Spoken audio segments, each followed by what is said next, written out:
अगर आप इस दुनिया में जिंदा रहना चाहते हो तो आपको भोजन, पानी, हवा की आवश्यकता तो पड़ती ही है। लेकिन क्या आपको मालूम है कि एक और चीज़ की आवश्यकता पड़ती है जो कि बेहद जरूरी होता है। यानी कि जैसे शरीर के अंदर से प्राण जितना जरूरी होता है उतना ही ज़्यादा जरूरी हो सकता है। वो है दोस्त हथियार। हथियार एक ऐसी चीज़ होती है दोस्त जो कि दुश्मन को अपने मन के अनुसार चलाने का पावर देती है। यानी आप कह सकते हो कि आप जब दुश्मन पर उसका वार करोगे और वो भयावह स्थिति में आ जाएगा तो आपके वह कहने के अनुसार चलने लगेगा। यही कार्य हथियार का होता है, जो कि अगर आप दुश्मन के ऊपर प्रयोग करते हो तो दुश्मन आपकी बातों को सुनने के लिए मजबूर हो जाता है अगर आप जीतते हो तो। लेकिन याद रखना, अगर सामने वाला आपसे ज़्यादा ताकतवर है तो आप कुछ नहीं कर सकते, क्योंकि आप एक बार मारोगे, 2 बार मारोगे, लेकिन वह भी तो वार जरूर करेगा और उसके द्वारा किए गए वार का भी परिणाम आपको भुगतना होगा। लेकिन आज हम इसी बारे में बात करने वाले हैं कि इंडिया, जो कि ज्यादातर शांत प्रिय देश है, वर्तमान में आप लोगों ने न्यूज में देखा होगा कि भारत के साथ चीन की झड़प हो ही रही है और इस समय चीन की हर एक चीजों का बहिष्कार करने के लिए भारत जहां तक इस सोशल मीडिया पर ज्यादा एक्टिवेट दिखाई दे रहा है। लेकिन हमने जहां तक देखा है दोस्त कि भारत के लोग सोशल मीडिया पर भले ही ज्यादा मात्रा में एक्टिव हुए हों, लेकिन ग्राउंड लेवल पर अभी वो एक्टिव नहीं हुए हैं। आप लोग रोज देखते होंगे कि रियलमी का कोई भी ब्रांड आता है तो कुछ ही समय में, यानी कि 10 से 15 मिनट में उसके लाखों प्रोडक्ट बिक जाते हैं, जो कि जितने ही स्टॉक में आते हैं। एमआई का कोई भी चीज़ आता है तो आज तुरंत से जल्दी बिक जाता है। लेकिन ये लेने वाले कौन है? यही तो इंडियन है। तो दोस्त याद रखना कि अगर हमें किसी पंछी पर विजय पाना है तो पहले उसके परों को काटना होगा। अगर आप किसी के पर को काट देते हो तो वह रुक जाएगा और आप उसे आसानी से पराजित कर सकते हो। लेकिन इसी चीज़ के बारे में बात करने वाले हैं कि इंडिया के पास ऐसे कौन कौन से वेपन्स है जो कि चाइना के दिल को दहला सकते हैं। आज इस वीडियो में इसी टॉपिक के बारे में बात करेंगे, तो चलिए एक्सप्लेन करते हैं। तो नमस्कार दोस्त, मेरा नाम है अनुराग, आप देख रहे हो जोशी न्यूज। तो चलो ना शुरू करते हैं। हम सभी को यह बात याद है दोस्त कि 1962 में एक ऐसा महासंग्राम हुआ था जो कि ड्रैगन और इंडिया के बीच हुआ था और इंडिया हार गया था। यह बात हमें नहीं भूलनी चाहिए। लेकिन यह बात चाइना को भी नहीं भूलनी चाहिए कि यह 1962 का भारत नहीं है, यह 2020 का भारत है। उसी जगह पर रुका नहीं है, वह अभी तीव्र गति से बढ़ता चला आ रहा है। लेकिन मैं आपसे ये चीज़ बताना चाहूँगा दोस्त कि पहले इंडिया और चाइना के बीच लड़ाई होने का कारण क्या है। दोस्त, हर कोई चाहता है कि मैं अपने गांव, मैं अपने शहर में सबसे नंबर 1 पर रहूं, मैं अपने देश पर नंबर 1 पे रहूं।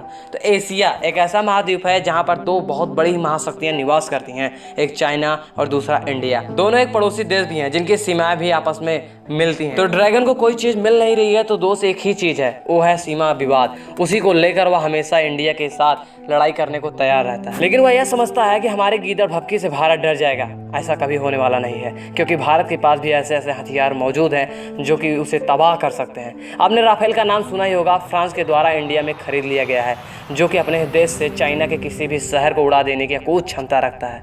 आपने ब्रह्मोस नाम की मिसाइल का नाम सुना ही होगा, जो कि चाइना के किसी भी जगह को उड़ा देने की अकूत क्षमता रखता है। लेकिन मैं इन सब चीज़ों के बीच में आपसे यह भी बताना चाहूँगा कि 1962 वाला चाइना भी नहीं है, वह भी 2020 का चाइना है। उसने भी तरक्की काफ़ी ज़्यादा मात्रा में की है और भारत से कहीं ना कहीं वेपन्स के मामले वह आगे बढ़ने का प्रयास हमेशा करता रहा है। लेकिन मैं आज आपसे यही चीज़ बताना चाहूँगा दोस्त कि वेपन ही हमेशा लड़ाई नहीं करते हैं। वेपन्स तो मात्र सैनिकों के गुलाम होते हैं, जो कि जिस दिशा में जैसे चलाए जाते हैं उस दिशा में वैसा ही कार्य वेपन्स अपना करते हैं। लेकिन जरूरी ये होता है कि स्ट्रेटजी लड़ाई करने के लिए बेहद जरूरी होता है, देशभक्ति लड़ाई करने के लिए बेहद जरूरी होता है, जो कि मैं इस चीज़ गर्व के साथ कह सकता हूँ कि चाइना वालों, तुमसे ज़्यादा मात्रा में ये चीज़ इंडिया में पाई जाती है। और याद रखना कि अगर भविष्य में कोई युद्ध होती है, भले चीज तो ईश्वर ना करे, लेकिन फिर भी अगर होती है तो तुम्हारा विनाश बिल्कुल फिक्स है और तुम्हें इस युद्ध को हारना पड़ेगा। और हो सकता है कि यही युद्ध तृतीय विश्व युद्ध का रूप ले ले। मैं आपसे ये भी कहना चाहूंगा दोस्त कि तृतीय विश्व युद्ध अगर कहीं से होता है तो उसका बीज चाइना से ही निकलेगा। यानी कि तृतीय विश्व युद्ध की शुरुआत चाइना से ही होगी। युद्ध केवल बारूद से बने हुए हथियारों पर ही नहीं चलेंगे, केमिकल्स का भी वार होगा। बायोकेमिकल के हथियार भी प्रयोग में लाए जाएंगे। ऐसी न्यूक्लियर विस्फोट किए जाएंगे जो कि पूरे देश को ही एक बार में तबाह कर देने की पूरी क्षमता रखेगा। ऐसे गैस को रिलीज किया जाएगा कि जो कि इंसान को 10 मिनट के अंदर ही मौत के घाट उतार देंगे। युद्ध बेहद सरल होता है, लेकिन युद्ध के परिणाम हमेशा घातक होते हैं, आप लोग जानते ही हो। लेकिन फिर भी अगर आपको शांति चाहिए तो आपको हमेशा युद्ध के लिए तैयार रहना होगा।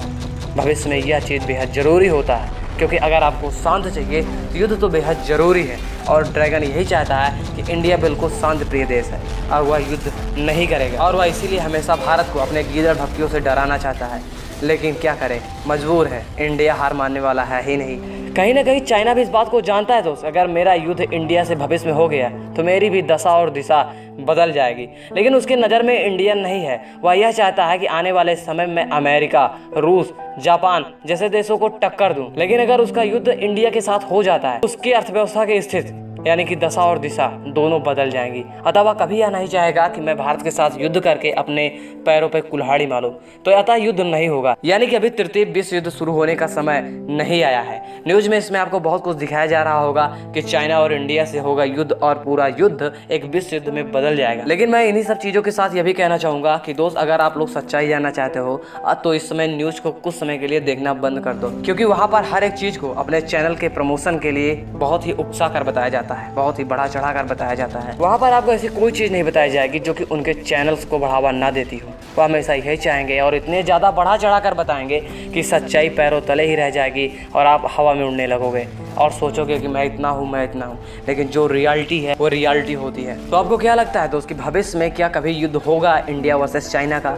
मुझे लगता है कि दोस्त अभी नहीं होगा, लेकिन जिस प्रकार के आसार नजर आ रहे हैं, हो सकता है कि छोटे मोटे युद्ध हो जाएं, यानी कि कुछ सैनिक ही आपस में लड़ जाएं। लेकिन याद रखना कि अभी बहुत बड़ा युद्ध नहीं होने वाला है और विश्व युद्ध तो अभी बहुत ही दूर है, क्योंकि हर एक देश अभी कोरोना के संकट से जूझ रहा है, जो कि चाइना ही ने पूरे दुनिया को गिफ्ट में दिया है। क्योंकि चाइना यही चाहता है दोस्त कि मैं तो सनम डूबूंगी पर तुम्हें साथ लेकर, यानी कि मैं तो भाड़ में जा ही रहा हूँ, साथ ही साथ तुम्हें भी ले जा रहा हूँ। साले चाइना, मैं तेरे से केवल एक बात पूछना चाहता हूँ कि क्या जरूरत है तेरे को सूप पीने की, वो भी चमगादड़ की? तेरे यहाँ राशन पानी होता नहीं है क्या? चावल दावल ऐसा कुछ खा नहीं सकता क्या? हमेशा ऐसे ही कीड़ा मकोड़ों के ऊपर इतना तू। खैर छोड़ो इन सब राक्षस लोगों के बारे में बात करके अपना वक्त जाया नहीं करते। तो कैसा लगा हमारा वीडियो दोस्त? अगर आप एक भारत माँ के लाल हो तो प्लीज़ वीडियो को शेयर करना नहीं भूलोगे और साथ ही साथ हमारे इस चैनल को भी सब्सक्राइब कर दो। और कैसा लगा हमारा वीडियो दोस्त, हमें कमेंट के माध्यम से बताने के साथ साथ वीडियो को लाइक करना भी मत भूलिएगा। मैं मिलता हूँ किसी नए वीडियो में किसी नए टॉपिक के साथ। तब तक के लिए आप मेरे इंस्टाग्राम पर फॉलो करना मत भूलिएगा, लिंक आपको डिस्क्रिप्शन में मिल जाएगा। तब तक के लिए बोलो यार, जय हिंद, वंदे मातरम।